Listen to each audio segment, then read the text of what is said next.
Dạ, vâng, cảm ơn anh Tuấn. Vâng, à, theo tôi nghĩ là các cái danh sách mà tù nhân lương tâm mà bên Ủy hội quốc tế tự do Hoa Kỳ họ biết thì thì hiện nay thì tôi cũng đang cầm 87 cái danh sách tù nhân lương tâm tôn giáo.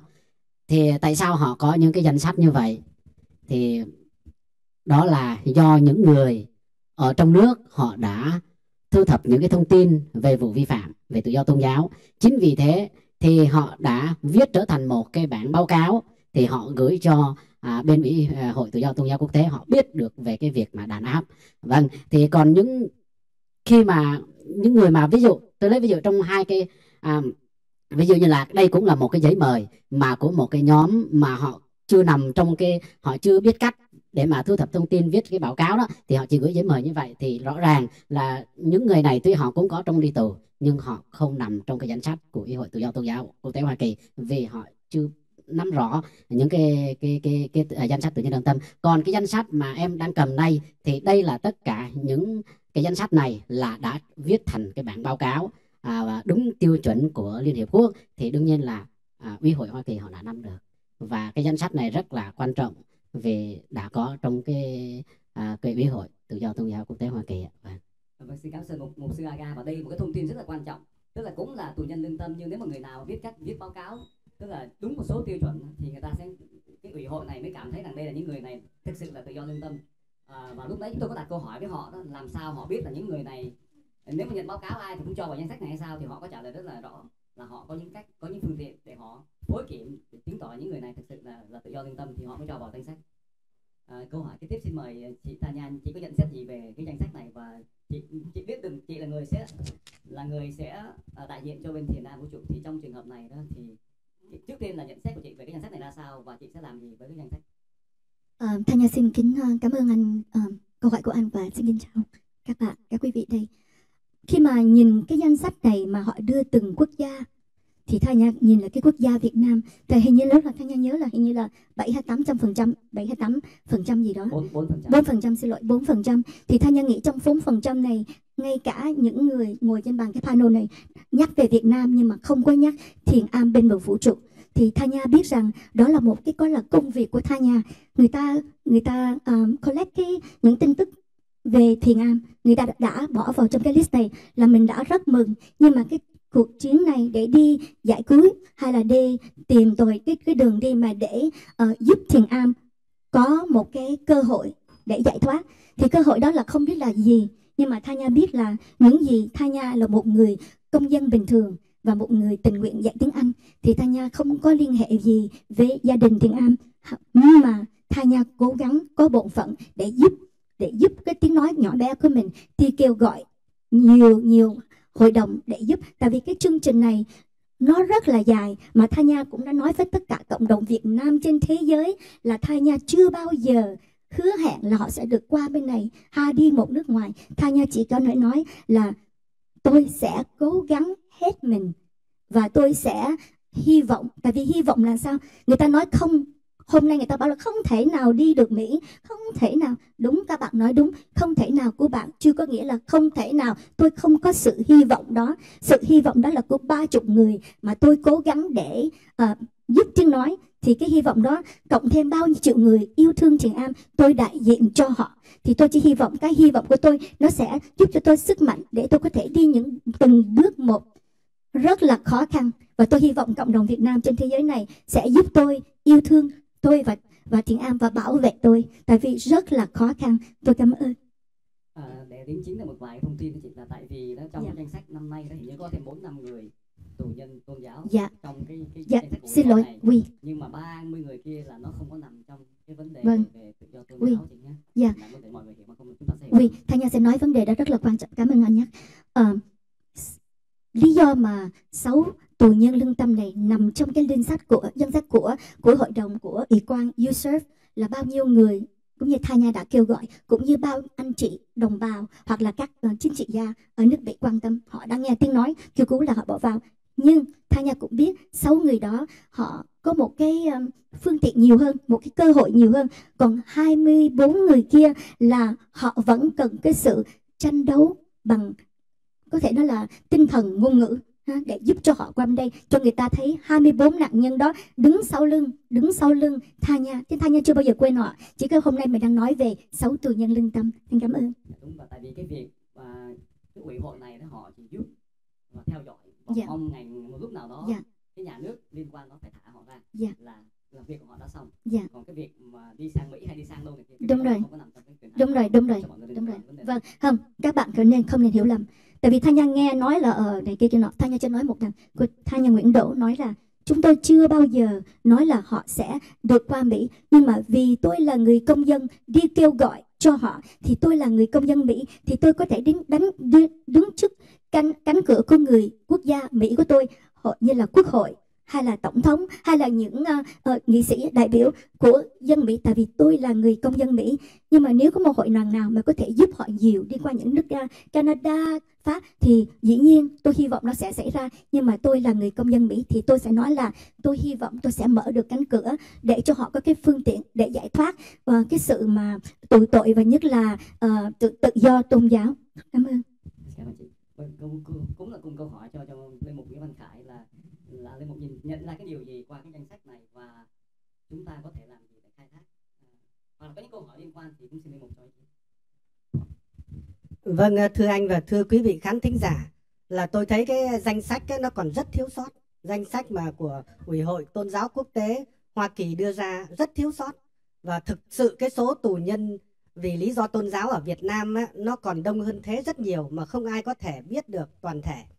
Thí dụ là tôi thấy trong danh sách ấy là chủ yếu là các tín hữu tin lành, chủ yếu là các tín hữu tin lành, mà chủ yếu tập trung là dân Gia Rai, dân Ba Na ở miền Trung Việt Nam, ở cao nguyên Trung Phần. Còn lại các tín hữu thuộc các tôn giáo khác chưa thấy. Ví dụ như Công giáo bây giờ chưa thấy liệt kê ai trong danh sách đó cả. Rồi là Phật giáo Hòa Hảo, rồi là Cao Đài, rồi là Khmer Krom, rồi là các cái chi phái tin lành khác. Thí dụ lúc tôi còn ở Việt Nam, tôi thấy ở trên Tây Bắc, nhất là ở vùng Sơn La, Lai Châu, Điện Biên, Hà Giang, thế thì có nhiều cái bản người Hơ Mông, họ theo tin lành và theo Công giáo, và họ bị công an và bộ đội biên phòng bách hại, và có người thì chạy được sang Lào, có người chạy được sang Thái Lan, có những người khác bị bắt giam. Vậy nhưng mà không có ai ở đó có đủ thông tin để làm báo cáo. Mình đến đó, mình muốn gặp họ, có những người ra đến bến xe để về thị trấn Mộc Châu hay về thành phố Sơn La để gặp chúng tôi, thì là bị cảnh sát địa phương, mấy bộ đội biên phòng địa phương họ chặn lại, họ không cho lên xe. Có những người đi bộ cả gần 100 cây để ra thị trấn Mộc Châu, đi bộ từ phía biên giới Lào. Thế thì tôi biết rằng là cái danh sách đó nó thiếu sót. Và mình biết là trên thực tế cái con số bị tù vì lý do tôn giáo nó nhiều hơn thế rất nhiều. Bởi vì mình thấy một cái điều hiển nhiên là cái vùng mà bị bách hại rất dữ dội là vùng Tây Bắc Việt Nam, chả thấy ai cả, không thấy ai, chủ yếu là cao nguyên Trung Phần thôi. Cho nên mình hiểu rằng là các cái tín hữu ở bản địa, ở các cái vùng bị bách hại đó chưa có đủ khả năng để thông tin hay để làm báo cáo theo tiêu chuẩn của quốc tế. Rồi nữa là cái bộ phận phụ trách chính trị tôn giáo của tòa đại sứ hay của tòa lãnh sự, họ cũng không đủ người và cũng không có các cái đường dây để liên lạc, để tiếp cận được hết các trường hợp bị bách hại. Vấn đề là phải có kênh liên lạc để tiếp cận với các trường hợp để bách hại, rồi họ mới có thể hướng dẫn làm báo cáo được.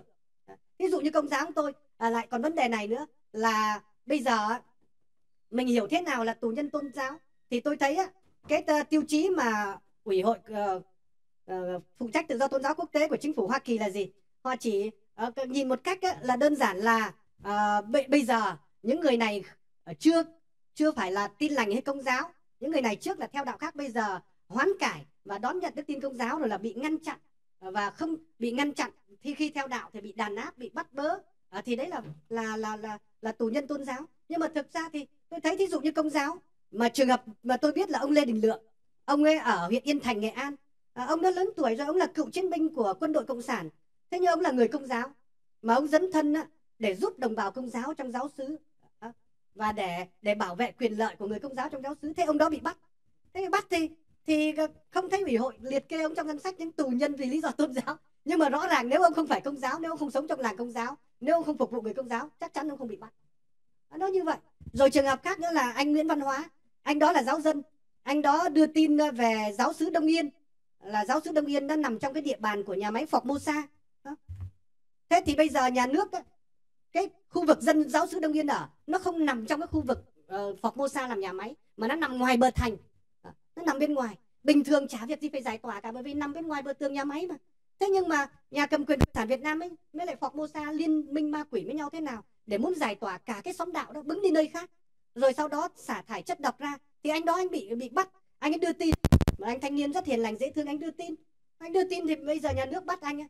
Thì mình thấy ủy hội không xếp anh là tù nhân vì lý do tôn giáo, nhưng trên thực tế là cái yếu tố chính khiến anh ấy phục vụ và khiến anh bị bắt và khiến anh bị tù đó là công giáo. Thế nếu mà một người mà không công giáo chắc chắn anh không bị bắt. Cho nên theo tôi thấy, tóm lại là tôi thấy là cái danh sách đó rất thiếu sót, và cái tiêu chí của để mà nhận thế nào là tù nhân tôn giáo của ủy hội nó quá hẹp. Cho nên để mở rộng cái danh sách đó ra thì mỗi một người chúng ta, ở những người Việt ở Việt Nam cũng như ở ngoại quốc, mọi người thuộc mọi tôn giáo, và cố gắng đừng có thờ ơ với những trường hợp bị bắt chung quanh. Nếu khi nghe ai bị bắt thì cố gắng thu thập thông tin càng đầy đủ càng tốt, và cố gắng hỏi người khác, liên lạc với những người khác để lấy thông tin cho đầy đủ và để báo cáo lên Ủy hội Nhân quyền Quốc tế, Ủy hội Quốc tế phụ trách tự do tôn giáo của chính phủ Hoa Kỳ và các cái tổ chức khác, đặc biệt là tổ chức liên đới Kitô hữu bị bách hại. Thì khi mà mình có đủ thông tin và được hướng dẫn thì các cái tổ chức quốc tế người ta lên tiếng với chính phủ Việt Nam, người ta gửi các cái yêu cầu đến chính phủ Việt Nam, thì ít ra người thân của mình bị bắt cũng ở trong tù cũng bớt bị đàn áp hơn. Và nếu khi ra tòa bị nhà cầm quyền Việt Nam xét xử thì cũng được bảo vệ ở tình trạng tốt nhất, bảo vệ được cái quyền lợi tốt nhất của mình. Đấy, cho nên mình đừng có coi thường những người chung quanh khi bị bắt, nên mình cố gắng làm cái việc đó. Đấy là theo tôi đấy, chuyện đó nó là như vậy. Còn lại nhá, tôi phải nói là thế này, là ở Việt Nam hiện nay là cái yếu tố tôn giáo là nhà cầm quyền cộng sản nó coi nặng nhất. Tôi đi, tôi thấy và tôi nghe những câu chuyện của những người khác nói với tôi, là tôi thấy nếu cùng làm những việc như vậy, nếu không phải là người có tôn giáo, đặc biệt không phải người Tin Lành và Công giáo, họ không có bắt đâu. Đấy, bị nhà nước đánh nặng. Cho nếu mà mình giải thích đối với những người ở ngoại quốc, đối với những người hoạt động xã hội, hoạt động cho nhân quyền, nếu mà mình giúp cho các tổ chức quốc tế cũng như cho Ủy hội Tôn giáo Quốc tế của chính phủ Hoa Kỳ họ hiểu cái yếu tố đấy, thì cái danh sách nó sẽ mở rộng hơn. Đấy, cái yếu tố thứ nhất là như vậy. Yếu tố thứ hai tôi thấy là gì? Các cái giáo phái Tin Lành nhỏ là bị bách hại nhiều nhất, cũng như Khmer Krom, cũng như các cái giáo hội truyền thống như Cao Đài, như Hòa Hảo, những giáo hội truyền thống mà không phải là giáo hội quốc doanh ấy. Chứ còn tôi thấy Công giáo cũng bị bách hại, nhưng mà vì Công giáo là một giáo hội lớn lâu đời mà có tổ chức rất tốt và có hệ thống trên dưới, cho nên tôi thấy khách quan, tôi đi tôi thấy và tôi nghe tôi thấy Công giáo không có bị bách hại bằng các cái giáo phái nhỏ đâu. Cho nên mình phải lưu tâm đến những các cái giáo hội Tin Lành nhỏ và những cái giáo hội mà truyền thống đang bị bách hại, để mình có thể mở rộng cái danh sách đó ra. Chứ đừng có thấy như tôi, không có phải là tôi là người Công giáo xong tôi bảo là ở đâu có ai trở lại đạo mà bị nhà nước bắt đâu, đâu có tự do, đâu có tù nhân tôn giáo đâu. Nếu tôi nói vậy là tôi nói lầm, và tôi khái quát vội vã, tôi không có cái nhìn toàn cảnh, mà tôi đã phủ nhận cái sự thật nó đang xảy ra với toàn thể dân nước tôi và đồng bào tôi. Tôi xin hết, cảm ơn anh. Câu này thì em cần phải nói rõ với lại lúc nãy tôi có đặt câu hỏi với lại những người mà analyst, những người mà nghiên cứu của ủy hội đó, là làm sao mà họ biết là cái thông tin đó là chính xác. Thì họ có trả lời rõ. Họ biết những người bị tù vì lý do tôn giáo rất là nhiều hơn cái danh sách này, họ nói rõ từ ban đầu.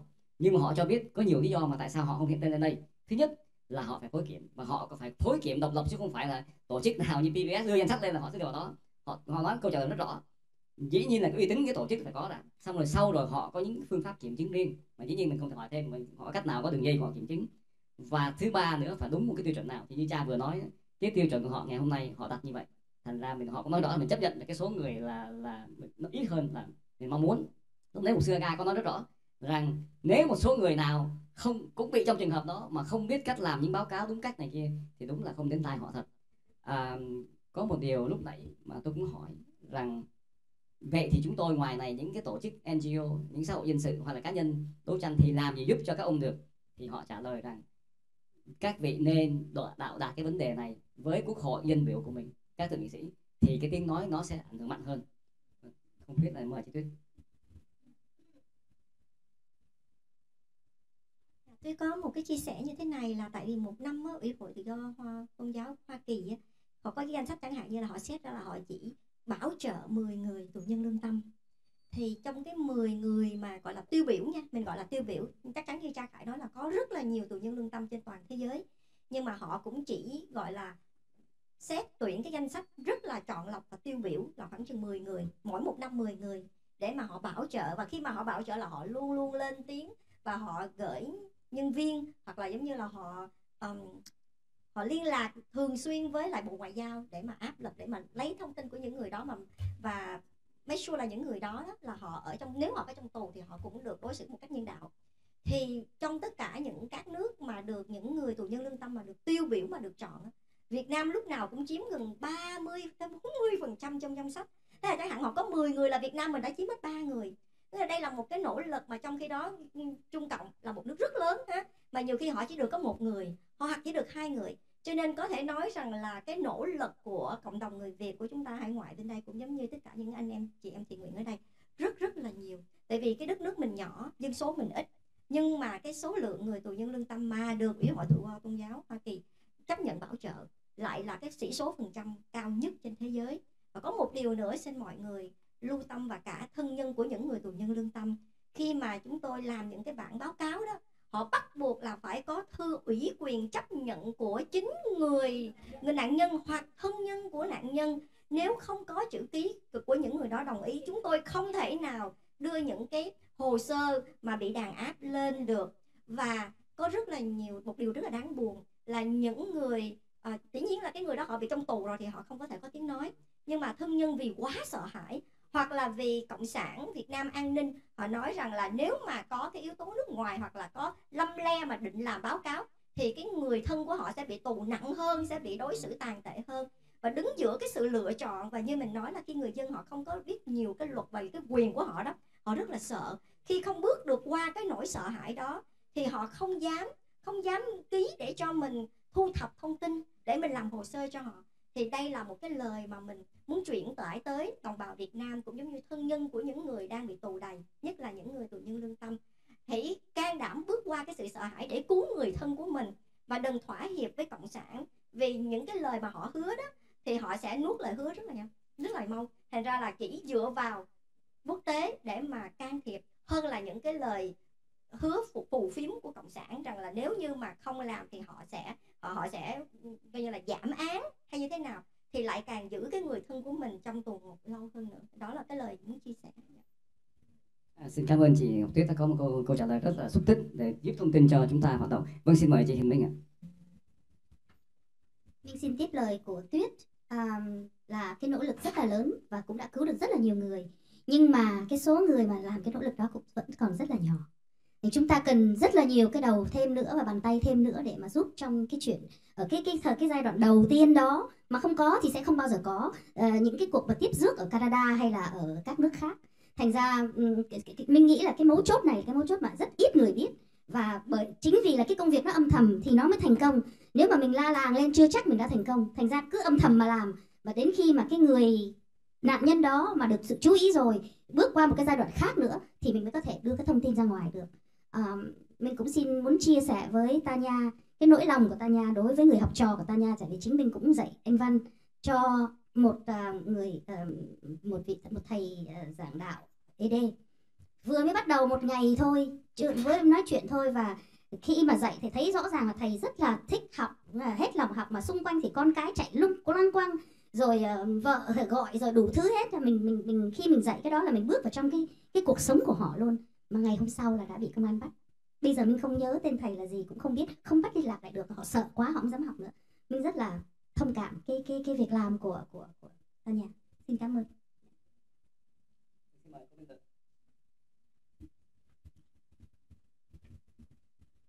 Dạ, thưa kính thưa cha, dạ kính thưa mục sư và kính thưa chị Tanya và anh Tuấn.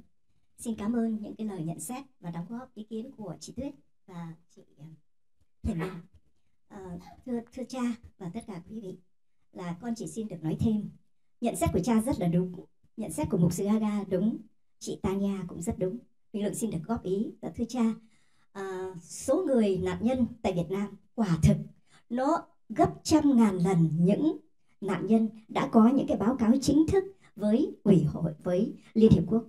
Và tất cả những cái góp ý của các anh chị đây đều là những cái yếu tố đã khiến cho cái con số mà nộp chính thức cho Liên Hiệp Quốc đã không được như ý mà như cha nói.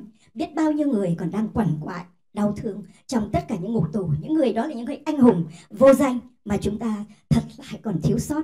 Nhưng thưa cha, tất cả bao nhiêu bàn tay, tất cả những người hiện diện tại đây đã đóng góp rất nhiều những thiện nguyện viên âm thầm. Và thưa cha, trong đó xin cha nhớ tới là có những sự hiện diện của tất cả các nhóm kết nghĩa của trong tất cả mỗi tôn giáo mà anh Thắng cũng đã hướng dẫn và được thực hiện. Và đó là lý do tại sao mà mục sư Gaga ngày hôm nay đã khẳng định là cái số báo cáo chuẩn để nộp lên trên Liên Hợp Quốc đã đạt được ngoài sức tưởng tượng của tất cả các cộng đồng tôn giáo bạn. Thành thử ra riêng nhóm kết nghĩa Phật giáo dù trong cái khả năng hạn hẹp nhưng cũng đã nối bàn tay dài để giúp cho nhóm Tây Nguyên trong những cái việc mà hướng dẫn về vấn đề luật tự do tôn giáo tại Việt Nam cũng như của quốc tế. Và nhóm kết nghĩa cũng sẵn sàng tiếp tay với chị Tania, dù rằng trong những cái hội nghị này chị thấy trong hoàn cảnh của Thiền Am là một cái tổ chức rất bé nhỏ cũng trong phạm vi của Phật giáo thì chúng ta cũng cùng góp tay, nhưng trong cái tiêu chuẩn rất là chính xác của hội nghị, và chúng ta trong phạm vi đó chúng ta phải tôn trọng. Nhưng ngoài ra bên lề của hội nghị, dạ Minh Lượng trong nhóm kết nghĩa Phật giáo sẵn sàng tiếp tay chị để xin những chữ ký của tại cái buổi trưa ngày hôm nay, và được gặp giới thiệu chị với ông Sam Raubach và tất cả những vị mà coi như là những người CEO và những người key person của cái ủy hội về tự do tôn giáo quốc tế IIF Summit. Dạ. Thành thực ra Minh Lượng xin được dứt lời tại đây. Chúng ta cần phải thêm rất nhiều những bàn tay nhỏ, những cái thế hệ trẻ mà như chị Victoria đã nêu lên cái quan ngại là cái sự thờ ơ của những cái giới trẻ, và mong rằng có cái sự tham dự và tư vấn và sự khuyến khích của tất cả những bậc phụ huynh, những người cao niên trong cái thế hệ, 3 thế hệ của chúng ta tại hải ngoại. Dạ, thưa con xin được chuyển tại đây. Vâng, xin cảm ơn cô. Có cử tọa có đặt câu hỏi không? Mà không xin chuyển lời cho cha Khải để trình bày vấn đề gì. Có ai không vậy? Dạ vâng, xin cha, trước khi mà đưa về cho linh mục Khải, xin một điều lúc nãy linh mục có nói rằng là nhân viên sứ quán và các tòa lãnh sự nơi không có đủ nhân sự khả năng mà để mà liên lạc với những nạn nhân. Xin lặp lại, chúng ta đừng hiểu lầm. Cái ủy hội Hoa Kỳ về tự do tôn giáo quốc tế này hoàn toàn độc lập với hành pháp cũng như lập pháp. Mặc dù họ được lập ra là bởi lập pháp, nhưng họ muốn giữ cái vị thế độc lập. Thành ra cái việc mà họ kiểm soát, phối kiểm thông tin có chính xác hay không, nó không liên quan đến những nhân viên hành pháp, tức là những bộ ngoại giao hay tòa lãnh sự tại Việt Nam. Vâng, xin mời cha. Sở dĩ cảm ơn anh nhé, anh nói vậy tôi mới biết đấy, là hồi tôi ở Thái Hà thì Ủy hội Tôn giáo Quốc tế của Chính phủ Hoa Kỳ có đến thăm nhà thờ Thái Hà chúng tôi, có gặp gỡ chúng tôi và đi thăm hết rồi nói chuyện, thì còn sau đó còn liên lạc nhiều lần. Thì đấy là do tòa đại sứ Hoa Kỳ giới thiệu. Một anh nhân viên phụ trách chính trị tôn giáo trong tòa đại sứ thường đến nhà thờ chúng tôi thăm hỏi, rồi họ giới thiệu có tổ chức đó đến. Thì tôi lại cứ đơn sơ tôi nghĩ rằng là đúng là nay anh không nói là tôi không biết đâu. Tôi cứ nghĩ rằng là cái Ủy hội Tôn giáo Quốc tế trực thuộc Chính phủ Hoa Kỳ là họ có liên lạc với tòa đại sứ để phối kiểm. Tại vì tòa đại sứ lúc tôi ở Việt Nam là khá thường xuyên, nếu họ không gọi điện thoại được thì email để họ hỏi thăm tình hình ở chúng tôi cũng như tình hình ở những chỗ khác, là hôm nay thế nào, bị nhà nước bách hại làm sao, cảnh sát đánh đập thế nào. Thì cảm ơn anh về điều đó. Nhưng mà tôi muốn câu hỏi thứ nhất là tôi không có phải là người làm chuyên nghiệp như thể là một số anh chị ở đây là chuyên môn ăn cơm nhà vác tù và hàng tổng. Không phải hàng tổng mà là hàng thiên hạ, hàng quốc tế, quốc gia. Là chuyên môn đó là quan tâm đến những người khốn khổ nhất ở Việt Nam, là những tù nhân lương tâm, là những người đang bị bách hại, rồi tìm cách giúp đỡ họ. Nhưng từ trước là tôi chỉ biết là có Ủy hội Tôn giáo Quốc tế là của Hoa Kỳ là hay quan tâm đến những tù nhân tôn giáo, rồi có tổ chức liên hiệp các giáo hội chịu đau khổ, các giáo hội Kitô giáo chịu đau khổ, rồi có Human Rights Watch đúng không, là rồi cao nữa thì có Ủy ban Nhân quyền của Liên Hợp Quốc. Thế tôi không biết là còn những tổ chức nào khác nữa mà họ có thể can thiệp và họ gửi các cái bản kiến nghị hay là bản phản đối của họ cho chính phủ Việt Nam nữa không? Đấy là câu hỏi thứ nhất. Có còn những tổ chức nào khác nữa không?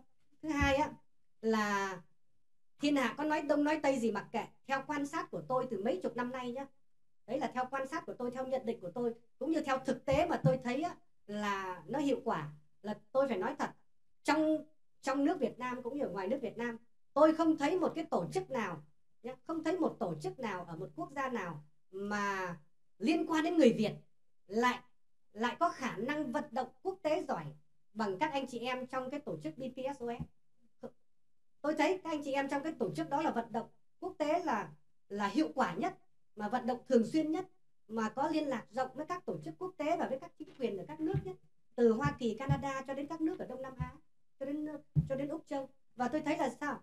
Là tôi không thấy một tổ chức nào, có tổ chức nào hay là có những nhóm nào khác mà tôi không biết, nhưng mà gọi là đi vận động để cứu giúp những tù nhân lương tâm, những người bị bách hại tôn giáo, thì tôi thấy các anh chị làm là tốt nhất mà giỏi nhất. Và chính vì vậy lúc tôi ở Việt Nam tôi theo dõi báo chí, cũng như bây giờ tôi theo dõi báo chí Việt Nam, tôi thấy các anh chị trong tổ chức BPSOS hay bị Đài báo Việt Nam chửi nhất, hay bị Đài báo Việt Nam kết án nhất. Tôi thấy có hai cái tổ chức, một tổ chức phi chính phủ là tổ chức của BPSOS là hay bị kết án, và một đảng chính trị hay bị kết án, đó là đảng Việt Tân. Hai cái đơn vị đó là hay bị kết án nhất. Mà theo cái phép Việt Nam tôi ở lâu tôi thấy là sao? Là càng cái thằng nào bị báo đài chính quyền nó chửi nhiều thì thằng đó càng hay. Mà thằng đó càng đáng tin. Còn càng cái thằng nào mà được báo đài nhà nước đó, càng cái thằng nào mà được báo đài nhà nước đó tung hô thì thằng đó càng bất tín, càng độc ác, càng gian xảo. Cho nên tôi thấy là không, tôi phải nói thật là tôi gặp quý vị là những người rất có kinh nghiệm trong việc vận động và rất là có lòng nhiệt thành trong việc quan tâm đến những người đau khổ. Tôi biết quý vị ăn cơm nhà vác tù và thiên hạ cả thế giới, mà ngay những người đi tu như chúng tôi cũng không làm được như nhiều vị trong cái tổ chức đấy nhá. Thật sự là ngay những người đi tu chúng tôi cũng không quan tâm, cũng không giúp được những người khổ đau như là thể là các thành viên trong cái BPSOS nhá. Mà đấy lại là một cái tổ chức gọi là phi chính phủ, một tổ chức phi lợi nhuận, mà tổ chức đó rất uy tín. Là có lần cháu hỏi là tiền đâu mà các bác làm được nhiều vậy, tiền đâu mà các bác làm được nhiều vậy. Hóa ra là có anh chị còn rất trẻ nói với cháu bảo con làm cái này lấy tiền lương tự trưng chút thôi, cho nên con làm thời gian rồi con bỏ thôi chứ con không làm mãi được. Có cháu thật sự là tôi có hỏi một luật sư ở đây, có ai bảo vậy con làm thời gian rồi con bỏ thôi chứ không làm mãi được, vì làm lấy lương tự trưng như được. Nhưng mà sao? Thế tôi hỏi tiền đâu mà sống, mà tôi thấy là chính vì các vị làm việc hiệu quả, các vị làm việc tốt, làm việc hiệu quả mà không theo đảng phái chính trị nào, cho nên đó có uy tín quốc tế. Các tổ chức quốc tế họ thấy vậy họ mới tin các thành viên trong tổ chức đó. Và chính phủ Hoa Kỳ thấy cái tổ chức này làm việc tốt thì chính phủ Hoa Kỳ mới cấp tiền cho tổ chức đó hoạt động. Không cấp hết nhưng mà cũng cấp một phần để cho các... Bây giờ còn cấp không? Bây giờ không có à? Bây giờ không có à? Này thế thế à, thì xin lỗi nhá.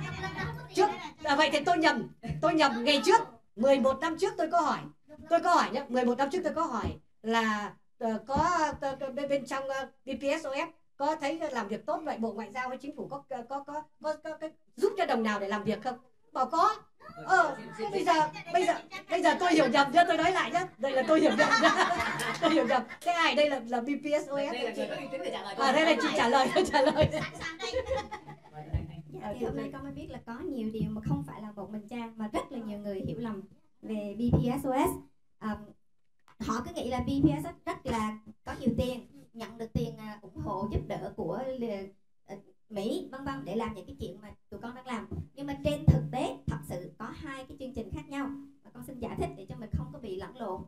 Những cái tài trợ từ chính phủ là chỉ để giúp cho những người dân ở Mỹ, cộng đồng Việt Nam ở Mỹ, những chương trình như là sức khỏe, chương trình tiếng Anh, chương trình dạy lái xe, chương trình huấn luyện luật lao động vân vân và vân vân.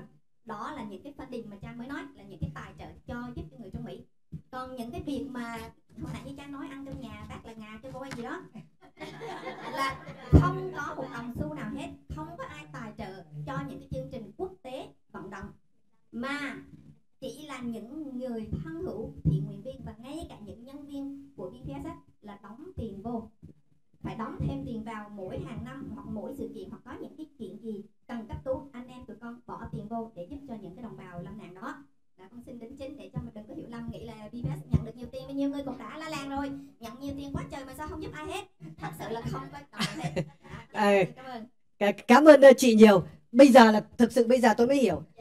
Vì hồi trước có lần tôi hỏi thì rằng là tôi gặp anh giám đốc điều hành Nguyễn Đình Thắng, tôi hỏi thì anh ấy bảo rằng là chính phủ có cấp tiền mà chính phủ cho người đến kiểm toán rất chặt chẽ, và từng chuyện chi thu một tức là họ kiểm toán rất chặt chẽ, mà nếu mình làm sai cái không những là họ cúp mà có thể mình còn bị bỏ tù.